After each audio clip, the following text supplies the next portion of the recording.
एक बार देवऋषि नारद जी ने तुमरुका जी से प्रश्न किया और प्रश्न भी बड़ा सुंदर था, बड़ा अच्छा प्रश्न का उत्तर भी बड़ा सुंदर दिया गया।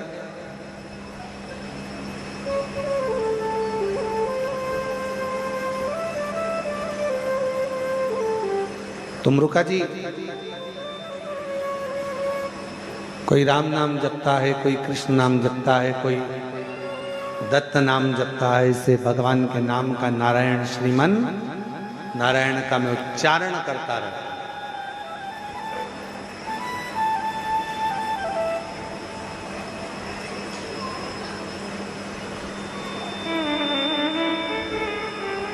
पर एक बात समझ में नहीं आती तुमरुका जी, कभी कभी नारायण नारायण नारायण नारायण, राधे राधे राधे राधे, कृष्ण कृष्ण, ओम नमो भगवते वासुदेवाय, राम राम राम राम राम राम राम राम, कृष्ण कृष्ण कृष्ण कृष्ण, नारायण नारायण नारायण नारायण नारायण नारायण, जपते जपते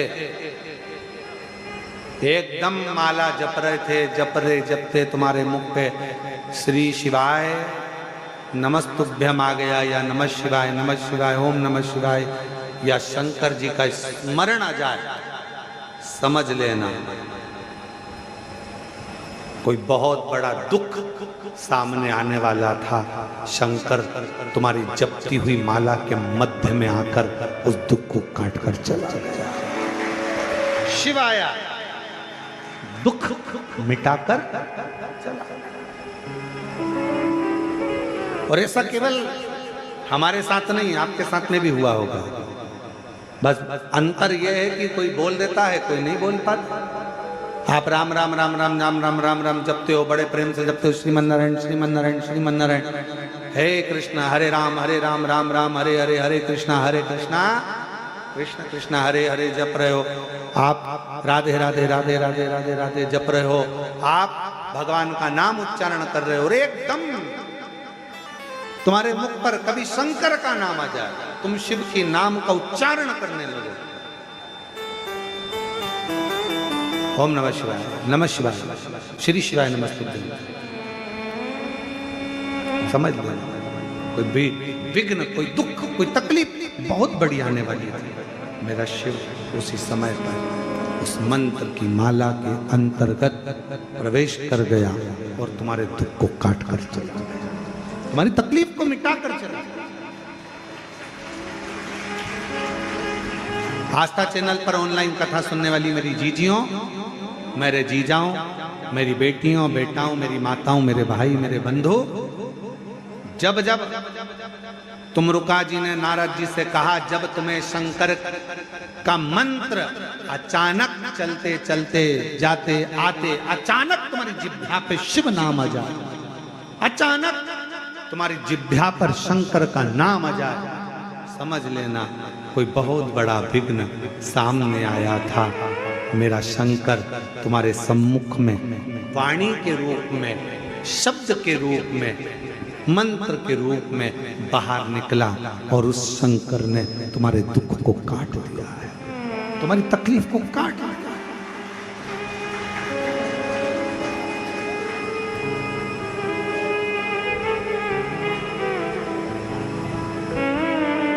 कितना सुंदर कहा है कि स्वप्न में भी, सपने में अगर शिवलिंग दिख रहा है, समझना कोई तकलीफ थी, उसको काटने के लिए आया। सपने में आप देख रहे हो कि मैं शंकर जी के मंदिर गई और वहां से सांप निकल कर आ गया, कोई बेल खड़ा था, कोई एक सुंदर सी स्त्री निकल रही थी, कोई बच्चा खेल रहा था, मैं जब मंदिर से घर लौट रही थी, मेरे पात्र हाथ में रखा हुआ था जल का, कहीं पूजन की थाली ढूंढ रही थी। स्वप्न में जब पूजन ही और शिव ही नजर आए, सौभाग्यवती स्त्री नजर आए, जब कोई वृषभ नजर आए, मान लो शिव मंदिर के बाहर स्वप्न में भी अगर सर्प भी नजर आए, शिव मंदिर के अंतर्गत पहुंची और एक प्रकाश नजर आ रहा है। स्वप्न में ऐसा लगा कि मंदिर में गई और एकदम उजाला दिखा। समझ लेना कि तुम्हारा दुख कोई बड़ा था। मेरा शंकर स्वप्न में आकर याद कर कर तुम्हें काट कर जा रहा है। दुख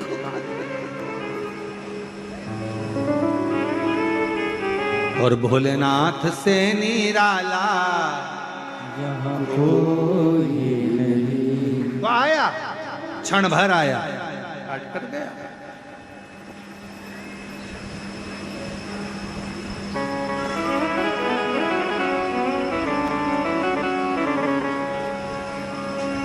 दो क्षण के लिए आया, तो कट कर चला गया। स्कंद पुराण कहती है, स्कंद पुराण का अवंतिका खंड, केदार खंड, काशी खंड कहता है 12 ज्योतिर्लिंग में से ज्योतिर्लिंगों का स्मरण करते हुए कहा कि ज्योतिर्लिंग में भी स्वयं शिव समाहित होता है, जीवित अवस्था, जीवित।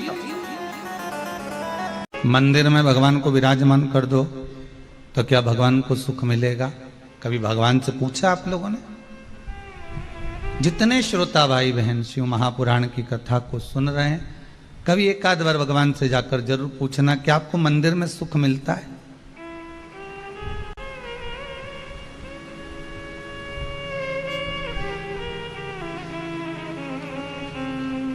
कॉलोनी में मकान बना लो और घर के बुजुर्गों से पूछ लो तुम्हें कॉलोनी में आनंद मिलता है?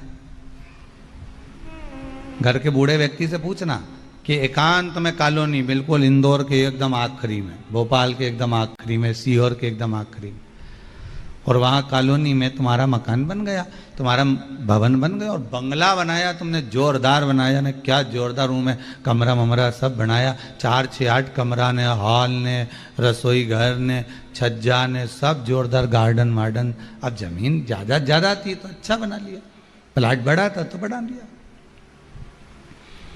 पर कभी घर के बुजुर्गों से पूछो, कभी बूढ़ों, जो घर के बूढ़े हो ना बुजुर्ग, उनसे पूछना क्या ये अपन छावनी में रहते हैं, अपन मोहल्ले में रहते हैं, अपन जिस जगह पर रहते हैं, बाजार में रहते हैं, इसको छोड़कर अपन सबको कॉलोनी में चलकर रहना है तो सबसे ज़्यादा बच्चों को तो खुशी हो जाएगी, बहू और बेटे को भी खुशी हो जाएगी, पर घर का जो बुजुर्ग होगा ना उसको प्रसन्नता नहीं होगी।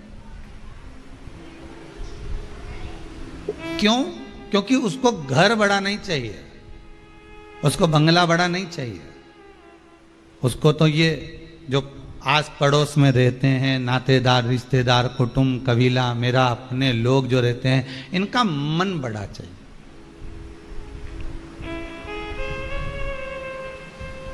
इनको बड़े बंगले से कोई मतलब नहीं है, इनको बड़े भवन से या बड़े बंगले से इनको कोई मतलब नहीं है, इनको कोई महत्व नहीं। इनको अगर महत्व है तो केवल जो घर के आसपास में जो लोग रह रहे हैं, घर के नज़दीक में जो निवास कर रहे हैं, बस उनसे मतलब। इनकी प्रथमता, इनका आनंद बस वहीं कि 4 लोग आ जाएं, बातचीत हो जाए और मैं आराम से सबसे मिल लूँ, हॉस्पिटल भी पास में हो और मालूम पड़े कहीं कोई दवाई केंद्र हो, कोई भोजन केंद्र हो तो सब नज़दीक में होगा तो मैं दौड़ दौड़ के चली जाऊंगी, अकेली भी रह लूँगी, फिर कोई दिक्कत नहीं।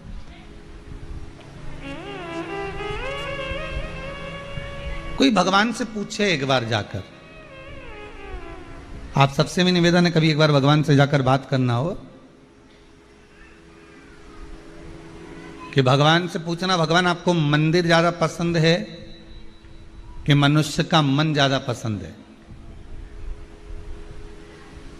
भगवान क्या जवाब देंगे? बोलो, जम के बोलो जरा, जितने आस्था पर कथा सुन रहे हो, भगवान क्या जवाब देंगे? भगवान से पूछा जाए कि तुम्हें मंदिर ज्यादा प्रिय है कि मनुष्य का मन, हृदय ज्यादा प्रिय है? पसंद क्या है तुम्हें रहने के लिए? तो भगवान कहेंगे अगर मुझसे पूछते हो तो मुझे तो मनुष्य का मन पसंद आता है कि जिसके भीतर मैं बैठ जाऊं। तो भगवान से पूछा कि तुम्हें मनुष्य का मन क्यों पसंद आता है? तो भोलेनाथ जी बोले, मंदिर में मनुष्य की चलती है और मन में मेरी चलती है। मन में मेरी आराधना के लिए शंकर भगवान के इतने जो नाम हैं, ये नाम देखिए, बहुत बहुत ध्यान से सुनिएगा, जरा स्मरण में लीजिएगा कथा को कि भगवान विष्णु ने अवतार लिए 24, पर भगवान शंकर ने अवतार नहीं लिए। भगवान शंकर ने अपना नाम रखा। किस नाम से क्या प्राप्त हो सकता है, किस नाम से क्या मिलेगा, किस नाम का उच्चारण करना चाहिए। जब किसी का एक्सीडेंट हो जाता है, कोई तकलीफ आ जाती है, तो कौन सा जाप करवाते हो?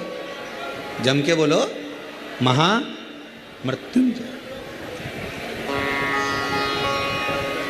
शिव को महामृत्युंजय कहने लगते। बार बार कोई घटना घटने लगती है,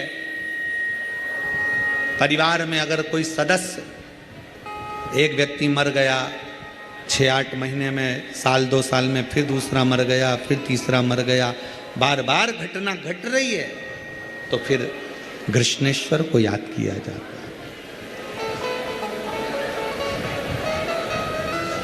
घड़े पर घड़ा और कृष्णेश्वर का नाम लेकर जब दो, वो घड़ा पे घड़ा, आप लोग इधर राजस्थान में तो ज़्यादा चलता ही है, घड़े पर घड़ा मतलब एक जो लोटा होता है पानी का कलश, उसके ऊपर दूसरा कलश रखा जाता है और वो दोनों कलश एक साथ लेकर जाते हैं शिव के मंदिर में। एक के ऊपर एक रखा, अलग अलग नहीं, एक के ऊपर एक रखा। वो जिसके घर में घटनाएं ज़्यादा घटती है, बार बार ऐसा लगता है कि एक्सीडेंट हो रहा है, ये गाड़ी तो अभी ली थी, फिर एक्सीडेंट हो गया, फिर हो गया, फिर हो गया, बार बार कोई लड़का बच्चा ऊपर से गिर गया, नीचे से गिर गया, ये हो गया। घटना यदि बार बार घट रही है तो कृष्णेश्वर महादेव का स्मरण कराएं। एक घड़े पर दूसरा घड़ा, कृष्णेश्वर महादेव का नाम लेकर घर से निकला जाता है और पूरे घर में भ्रमण कर कर उस जल को घड़े पर घड़ा रखकर भगवान शंकर को पहले आगे के घड़े का जल चढ़ाया जाता है, फिर नीचे के घड़े का जल चढ़ाया जाता है।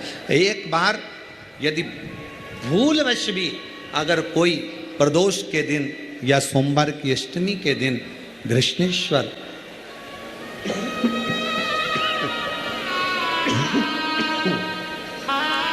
कृष्णेश्वर महादेव का नाम लेकर यदि जल चढ़ाता है तो निश्चित है उसके घर में फिर घटना घटना बंद हो जाती है। कृष्णेश्वर महादेव उसको संभाल ले,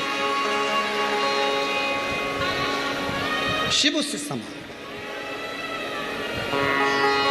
जैसे वैद्यनाथ, एक पत्र है, अच्छा है,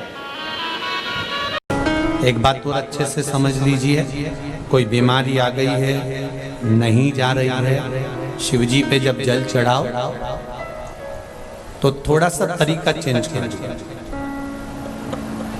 बीमारी बड़ी है, कट नहीं रही, तकलीफ ज्यादा हो रही है, ये डंडी वाला जो भाग है बेलपत्री का, ये शिवलिंग पर रखो तो इस डंडी वाले भाग को अशोक सुंदरी की ओर मुख रखो। आपको मालूम है ना अशोक सुंदरी का स्थान, जहां से जल बहता है उसके बीच में जो मोटी सी लाइन रहती है वो अशोक सुंदरी। तो जब आप बेलपत्री रखें तो वो बेलपत्री शिवलिंग के ऊपर ये डंडी वाला भाग अशोक सुंदरी की ओर जाता है, और फिर आप जल चढ़ाइए और जल चढ़ाएं तो ये कामना कर कर चढ़ाएं कि बाबा मेरा ये रोग है या ये बीमारी है या ये तकलीफ है, आपको काटना है। कुंदकेश्वर महादेव का नाम लेकर। कौन से महादेव? 2 महादेव का नाम अपने जीवन पर हमेशा याद रखो, एक कुंदकेश्वर और एक अवधूतेश्वर। कौन से? अवधूतेश्वर।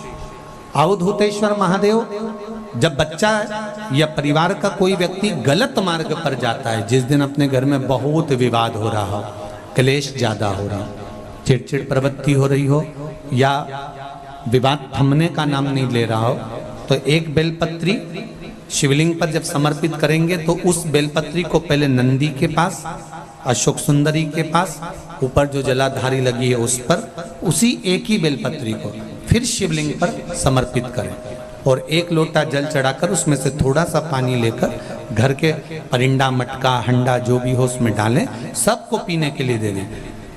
7 मिनट 8 मिनट, ज्यादा से ज्यादा 10 मिनट लगेंगे और पूरे घर का माहौल एकदम शांत हो जाएगा, क्लेश बंद हो जाएगा।